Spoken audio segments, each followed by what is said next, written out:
Hey guys, this is Camo Kid 1SS, and this will be the introduction video for the Endura style knife meat cutting test video. And basically we got all different types of Endura style knives. This collection is shared between my brother and myself. Let's see, I believe 1, 2, 3. These 3 knives are his and the other 3 are mine. First off, this is the first generation. I believe all these knives are made in Seki City, Japan. This is a G2 stainless steel blade, fully serrated, rivet construction, and an integral pocket clip. Really cool knife. The tip has been broken off. We found this at a pawn shop. I called up Hisatsu 5. I said, hey man, you want this? And he was like, yeah. And was this? That was my first Spyderco. Okay, was it your first Spyderco? Okay, yeah. And he's really enjoyed it, and you know, it just really started up his Spyderco collection. And now we move on to the second generation, stainless steel construction, all 6 stainless steel, which in my opinion isn't even worthy enough to be a knife steel, but it's what they did to lower the cost of the knife. And second generation, it's not my favorite, but we just got it for the collection. I got this in a trade, and it's been a good collection piece. Whoever used it really hard. And now on to the third generation, which these are Pacific salts, and this is what we're going to use in the cut test. And this is probably my favorite construction. Let's see, I think I have a let's see, it's a Voyager,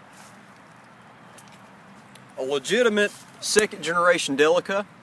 And this was at the pawn shop alongside with the first generation Endura.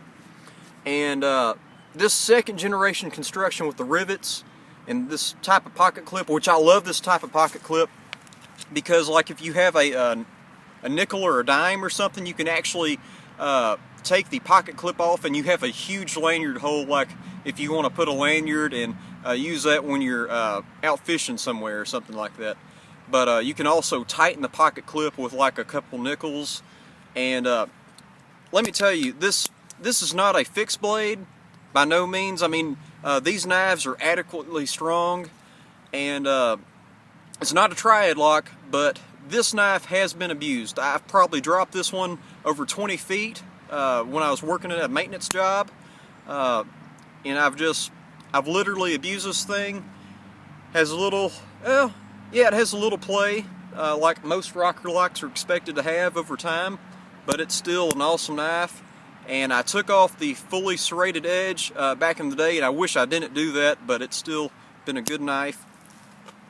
And just to kind of show you something cool, this is a cold steel Voyager, also another excellent knife. And if you doubt the strength of a Spyderco Pacific Salt or Endura type knife, especially this this third generation, or you know, it's what they use in the H1 series now. It's a third generation Endura. Then you're going to have to look at me straight in the face and said you felt uncomfortable or unsafe using this cold steel Voyager, which is an adequately strong knife, and you just have to be sensible when you're using a folding knife. It does have the possibility to fold. Let's see, in my EDC right now, I have a cold steel Voyager, the 2012 style. Absolutely strong, way stronger than these Enduras, but again, it's a folding knife and you just have to be sensible when you use it. But these knives are all adequately strong to stand up to the task that you're going to use a folding knife for. And another reason why I like these Endura style knives is that they're really thin. Really easy to use and carry. In the pocket clip, it doesn't tear up your jeans. It's long. It has a lot of spring, but it's not stubby. A lot of stubby pocket clips will just tear up your pants. And let's see, this is the newer style pocket clip. This is the like older generation, and they probably came out with this like a year or so ago. It's the same construction, but it's an hourglass shape. Both excellent pocket clips. I really don't have a preference which one is better. I just really like the style with the single bolt running through the whole entire knife. Let's see. Another reason why I like this knife, is, I just mentioned, is because it's thin. So like, especially 10% of my viewers, let's see, bring up the camera real quick, are female. And if you've ever noticed, female pockets, like in their jeans, really suck. And let's see, this is how it carries.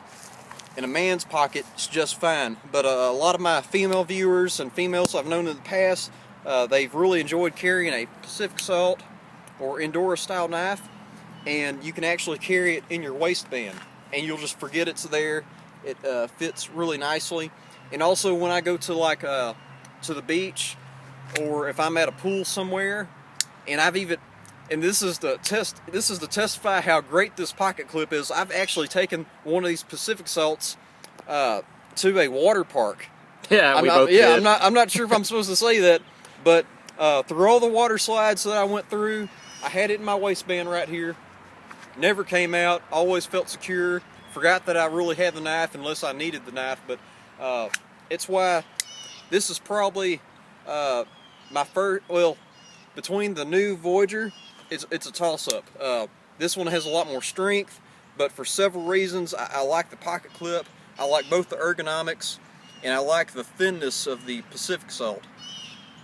But another opinion I have about this knife, and why we're going to use it in the meat cut test, is because there's so many reviews out on this knife. I don't do a whole lot of reviews on my channel, and I guess you can kind of consider this a review, but as far as opinion goes, it's not a matter of opinion. This is objectively a good knife, and I've never, through the hundreds and hundreds of, here's the 4th generation, not a bad knife, not my favorite style of Endura. I like the full flat grind, I just don't like the construction as much. But I've never seen anybody like badmouth the Endura style knife. If you keep up with my channel and you're a knife guy, you've owned one of these knives here and you enjoyed using it. I think that I think that's safe to say that that's a fact. I mean, it's not a matter of opinion if this is a good knife or not. So in my test, we're going to have 3 Pacific Salts. This is a fully serrated, and another thing, I mean, this is VG10, G2, all 6, which really sucks. These are H1, and basically, I mean, I don't have to explain H1. They're all rust-proof, essentially, and this serrated edge, because it's work hardened, it has the longest edge retention, supposedly, that's ever been tested by Spyderco, but there's several reviews about that, and go check those out. They're really neat. But in the meat cut test, we're going to test 3 Pacific Salts. 2 are going to be plain edge. This one is essentially dull. It'll cut Molina rope, and it'll struggle through paper, and it definitely won't shave. So by my book, it's a dull knife. We're just going to test the importance of having a sharp knife, just in case your life depends on it, and hopefully that will never happen. But and then this particular knife is razor sharp, and I'm not sure if I have any hair, but you know. Yeah, I don't think the camera can pick it up, but it's definitely, hang on one second. Yeah, you can see it. Okay. And then this knife, and this has been the case with all H1 serrated models that we've owned, it's also razor sharp. And we're going to test how serrations do on a just a meat target, and we might go back someday and do a you know, like a denim jacket or something, but we just have the meat right now, so that's what we're going to use. In every case that we've gotten a Spyderco with H1, the hollow grind, it's been razor sharp. I've never seen serrations that were razor sharp until we picked up one of these knives out of the box, and it's hard to shave with. And you gotta be careful, but look at that hair. Let's see. You see that? That's serrations that will shave. Hang on. There we go. Okay. Yeah, so yeah. those will shave. Yeah, every time I go to a dive trip and I show my H1 knives to my dive buddies, they're always impressed that a dive knife can shave. Yeah. Because they're used to titanium and 440 or 420J or something like that. So definitely H1 is the way to go if you're a water sports guy. And just so you know, serrations are good if you're never going to sharpen your knife. But also, if you get these types of serrations, you can keep them up just like a plain edge and actually keep them razor sharp. When we give a knife to somebody and we know they don't know how to sharpen, we often will give them a fully serrated Spyderco edge, and the knife will essentially, and especially in H1, it'll essentially be able to cut in like every 3 months or so. They'll hand us the knife and we'll sharpen it up real quick and they'll be really happy. But also, we'll make another comment about serrations. Not all serrations are created equally.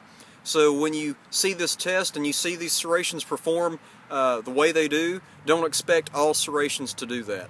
Even Spyderco serrations vary. The grinds, I've had Spyderco serrations, they were awesome, but they didn't really shave like these serrations did. But yeah, just take that in mind, that not all serrations are going to be as good as these serrations. I think that's about it. Of course, on the 4th generation, we have a full flat grind. They used to have a saber grind, but they switched it up with this full flat grind, which was a pretty neat move. Although I'm more than content with this hollow grind, it seems to perform well for me. But let's see. Did I miss anything, Austin? Well, these are a few key points I want to mention. One, about, I want to say 85% of all knife users have owned a knife like this at one point or another. This is also kind of the self-defense knife of choice for Michael Janich. Anytime he's teaching a knife self-defense course, he's usually referring to or using a Endura trainer. Or in his original Porkman video, he had a Delica. He had a Delica. It was a 50-50 serrated and plain edge Delica. So this is going to pretty much teach or show the ability of these knives, and it's also its average size of what people normally carry in their EDC. Yeah, what they can legally carry. Let's see. Eventually, we'll get to the big, huge cold steel folders, which me and Austin both enjoy and we both carry regularly. But this is just kind of the average or the medium of what normal folks carry. So, any other comments? Let's get started. Let's get started.